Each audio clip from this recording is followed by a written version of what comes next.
In this video, we're going to be talking about Blackberry stock, ticker symbol BB, and I'm just going to be discussing some of the basic fundamentals of the company, including their different software products they have and the basic financials, and just trying to give you guys a basic understanding of the company so you can decide if this is something you want to look into a little bit more. Hey guys, welcome back to the channel. My name is Frank Mularcik, and I just want to say I really appreciate you guys taking the time to watch this video. So if you do find value in this video, make sure to drop a like and subscribe if you haven't already, as that is another great way to support the channel. So most of you guys probably know Blackberry as a hardware company, a phone company, which they have been for most of their recent history. In the early 2000s, their phones were super popular, but recently they just haven't caught up with the smartphones, and Apple and Samsung and those other guys have just destroyed them in the phone markets. But they've basically transitioned to a software model for their business, so they pretty much solely focus on software, which is pretty interesting. So we're just going to look at what they're doing in the business. So basically, they had a recent announcement back in November or December, I think, right here, that they are basically partnering with Amazon Web Services to develop a software platform, a cloud-connected software platform for autonomous driving vehicles and gathering data from those vehicles and transporting it to the specific automakers so they can analyze that data and things of that like. So this is obviously going to be a huge driver in the advancement of autonomous vehicles and how that goes, so I think that in and of itself is a great thing for Blackberry to have. And they also have some software in like cybersecurity and endpoint management. So they launched this Spark Suite program earlier in 2020, and their main software I think is called the Unified Endpoint Management and Unified Endpoint Security Systems. And basically they're trying to work with other companies just to help them manage their systems and manage their security, make sure everything's secure within the company. And some of the software has also gotten some certification from the NSA. There's an article here, their Unified Endpoint Management software basically has a approval or certification from the NSA that basically says it's secure and safe for businesses to use, I believe. So that's really important to show that their software is secure and safe for businesses to use, especially if they're dealing with possibly sensitive information. So this really isn't huge news of any sort, but I just wanted to include this. Basically, Blackberry recently sold a lot of patents for hardware devices and phones to Huawei. So I mean, that's just, if they're transitioning away from that hardware business, that is good for them because they're able to get something for those patents that they're basically not going to use. And apparently it was a fairly small transaction, but nonetheless they at least got something for that, which is good. And those were probably just sitting around collecting dust and they weren't really using them. So this is just the Blackberry page for one of their biggest softwares called QNX, which is basically embedded systems software. So it says a real-time operating system software to help make you successful. We are the embedded operating system of choice for ventilators, train controls, factory automation systems, medical robots, and more. And they can help with safety certification, security, performance, and many other things. So apparently they've been dealing with software for a long time, since 1980. I would say just most people know them for the phones because of their success in the early 2000s. So that's pretty cool. And apparently they have 175 million vehicles that are using this QNX software. And then these are just some applications: automotive software, which is where they're really getting some traction recently, I think. And then robotics, medical devices, rail transport, commercial vehicles, heavy machinery, industrial controls, aerospace, and defense. So these are all sectors that are, or industries that probably aren't going to go away anytime soon. Like you need all of these types of things for a industrialized society like we have, so I don't think this kind of stuff's going away anytime soon. So if Blackberry can be involved in all of those markets, that's definitely a good thing for them. So far, most of the actual business aspects of their company sounds fairly good to me, but then once we move over and look at some of the financials, that's where it kind of starts to crumble a little bit. So one of the first things I want to talk about is just insider trading. So you can see in the past 3 months, there's basically been 211,000 insider shares sold, totaling approximately 3 million, almost 3.5 million Canadian dollars. So this is basically their recent transactions, and you can see in April, a few people were buying some, and then basically there was no other insider transactions until mid-January here, after the stock really started going crazy. So you can see there's a few people selling a fair bit, a few $100,000 worth each time, and this one guy sold over $1 million worth at one time. So I think this Mark Wilson guy, he still has some sort of stake in the company. He didn't sell all of his shares, but I'm pretty sure this Steve Ray guy, he sold all of his shares pretty much over the past week or two. And I think you can look right here. Yeah, the leadership team, it lists Steve Ray. He's the chief financial officer, and it says his ownership stake is 0%. So that's definitely not a good indicator to see leadership like that selling their shares.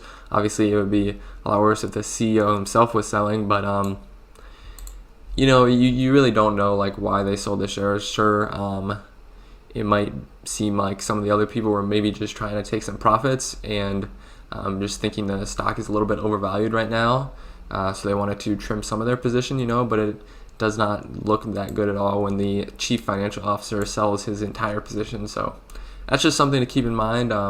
Obviously, you probably don't want to base your investment decisions just on what the leadership team is doing, but it's definitely something to look at.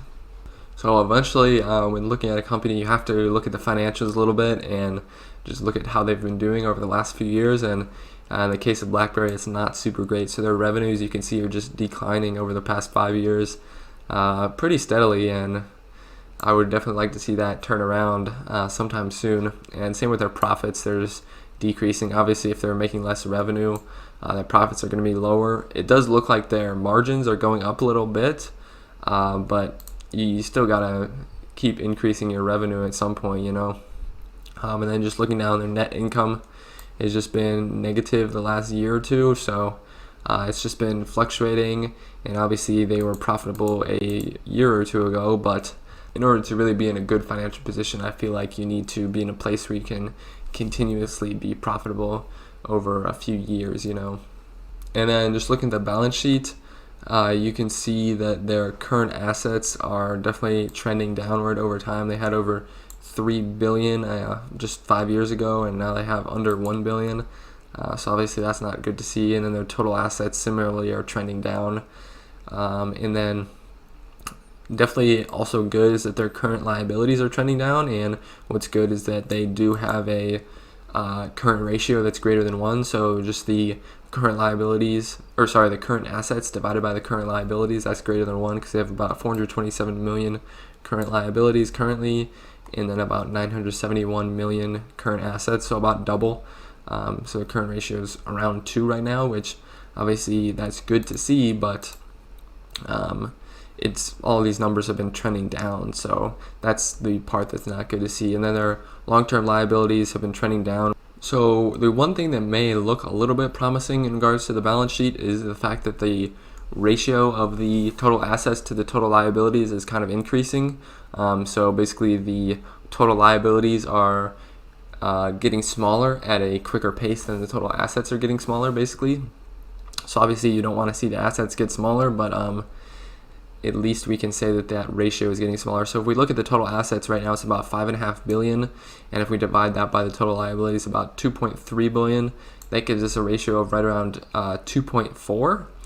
And then if we look at the total assets now of 2.87 billion compared to the total liabilities of 1.07 billion, that ratio is about 2.55. So that ratio is a little bit bigger now. It may not be significant, but I'm trying to find some positive things here in the balance sheet. All right, so just looking at the stock price right here, just on Friday, January 22nd, the stock was up about 10%, and then they were up another 7% in after hours. So a fairly decent sized jump there, which is pretty interesting. But if we look at just at the 6 months, they were under $5 back in July, and now they're at almost $15. So they're up almost 200% since then, and on the year, they were a little bit higher in January, but it's still a pretty big jump there. And 5 years, they've just been generally trending downward, and you can see they've just kind of recovered a little bit. But when you look at the max chart, it's really interesting because they were doing crazy well in the earlier 2000s with their phones, and then just after 2010 or 2011, they just kind of lost out on the phones there and just have been trading sideways and not really going anywhere since. So it is interesting that they're starting to go somewhere now, but I'm not sure how sustainable that stock price is in the short term. Obviously, they don't have a PE right now because they're not profitable, but their market cap is right around $8 billion. And if we do look back 6 months, if their market cap is around $8 billion and they're up about 200% since then, that means that the stock price has basically tripled since then. So the market cap back in July would have been around $2 or $3 billion. So overall, I generally like what they're doing as a company, as a business with this software. All of the areas that they're basically focusing on in regards to their software, I think, are going to just keep expanding into the future. But the question is whether they can get their financials sorted out and just start making some real money, because as you can see, those revenues and the incomes and the liabilities and the assets, they're pretty much all trending down. So that's not a good thing to see. It could be arguably a good turnaround play if you do believe they're going to be able to basically fix their problems and capitalize on this software that they're using. But at the same time, they have run up over 200% in the past 6 months. So you got to consider that maybe this time right now isn't the best to be buying. So right now, just at these prices, I don't think I'm going to be buying Blackberry stock. Just because I think it's probably a bit overvalued at the moment with what they're doing currently. I will say I normally don't really give out any sort of price targets, but for me personally, I would probably say anything under $10, I would definitely consider it a lot to maybe buy some stock there, but you really got to make that decision for you. You got to dig into the financials probably more than I did here.